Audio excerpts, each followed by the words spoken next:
membaca. Dibuka bukunya.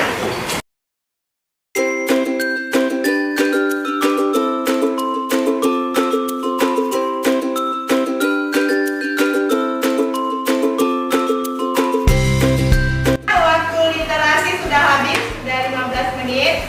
Kemudian sebelum kita memasuki materi pada hari ini, Ibu akan menyampaikan butir-butir Pancasila. Ya, Daya. Mengembangkan rasa cinta kepada tanah air dan bangsa. Betul. Bahwa butir ketiga sila ketiga adalah mengembangkan rasa cinta kepada tanah air dan bangsa. Baik, anak-anakku sekalian, kita akan masuk materi kita pada hari ini, yang mana tema yang akan kita bahas adalah tema 2, persatuan dalam perbedaan. Kemudian subtema 2, bekerja sama mencapai tujuan, dan pembelajaran 1.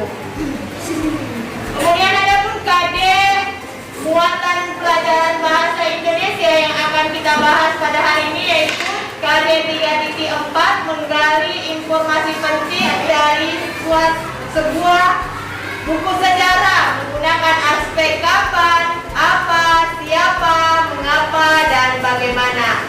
Dan KD keterampilan 4.4, memaparkan informasi penting dari buku sejarah secara lisan, tulisan, dan visual dengan menggunakan aspek apa, kapan, mengapa, dan bagaimana.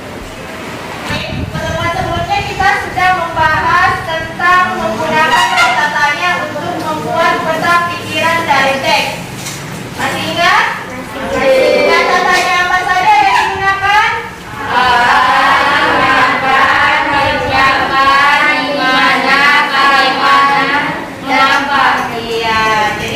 Kita semua menyebutkan kata tanya yang digunakan untuk membuat peta pikiran dari teks. Tujuan pembelajaran kita pada hari ini, muatan bahasa Indonesia, yaitu setelah membaca teks tentang perjuangan mempertahankan kemerdekaan Indonesia, anak-anakku sekalian mampu mengidentifikasi ciri-ciri kalimat efektif pada teks tentang semangat persatuan. Perhatikan materi kita yang ada di layar. Muatan bahasa Indonesia KD 3.4 dan 4.4. Materinya adalah menuliskan informasi penting dari suatu teks menggunakan kalimat efektif. Informasi penting dalam teks dapat ditulis menggunakan kalimat efektif. Jadi kalimat efektif sendiri pengertiannya adalah kalimat yang memiliki susunan sesuai kaidah bahasa Indonesia yang tercantum dalam PEUBI. Apa itu PEUBI? Pedoman Ejaan Umum Bahasa Indonesia. Dan sekarang kita lanjut ke ciri-ciri kalimat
Kaisa. Kalimat efektif adalah kalimat yang memiliki susunan sesuai kaidah bahasa Indonesia yang tercantum dalam PUB. Iya, dengan menggunakan kata yang sesuai. Tepuk tangan untuk Kaisa Sari. Selanjutnya siapa yang bisa menyebutkan 3 saja ciri-ciri kalimat efektif? Naikkan tangannya. Kalimat yang efektif memiliki ciri-ciri sebagai berikut: 1. Memiliki subjek dan predikat, memiliki kaidah ejaan yang berlaku, 3. Menggunakan struktur bahasa yang tepat. Oke, terima kasih. Tepuk tangan buat Kak Caca. Yang lain bagaimana? Sudah paham? Paham. Sebelumnya, regangkan dulu tangannya. Pegang mata. Pegang perut. Pegang telinga. Baik, terima kasih. Untuk berdiskusi kerja kelompoknya, anakku sekalian bisa baca teks bacaan yang ibu bagikan yang tentang pertempuran Ambarawa. Kemudian tugas kelompoknya mencatat informasi penting yang ada di teks bacaan di kolom yang ibu sudah sediakan. Ibu kasih waktu berapa menit? 15 menit. 15 menit karena nanti akan ada laporan hasil kerja diskusinya. Nanti dilaporkan hasil diskusi di depan kelas. Anak-anak sekalian, waktunya sudah habis. Sekarang kita akan mempresentasikan masing-masing kelompok hasil diskusinya di depan kelas. Kita mulai kelompok berapa dulu? Yang sudah selesai duluan tadi siapa? Kelompok? Iya, kelompok 1. Sekarang kelompok 1 semua naik untuk mempresentasikan hasil diskusi kelompoknya. Paragraf pertama, pertempuran Ambarawa merupakan pertempuran rakyat dalam melawan Belanda dan sekutu yang terjadi di Ambarawa, Jawa Tengah, dimulai sejak tanggal 20 Oktober 1945. Ya, sekarang kelompok 2. Ayo kelompok 2. Pertempuran Ambarawa ini dimulai sejak tanggal 20 Oktober 1945.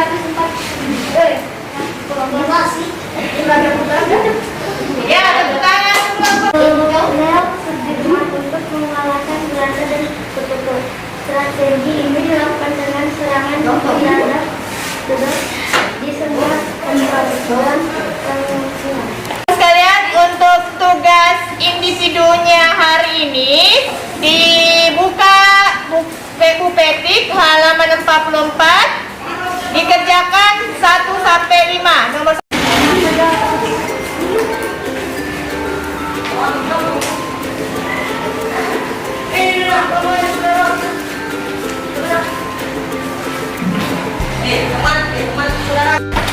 Sebelum kita akhiri materi kita pada hari ini, mari kita menarik kesimpulan mengenai materi yang kita pelajari hari ini. Apa saja kesimpulan yang bisa kita simpulkan?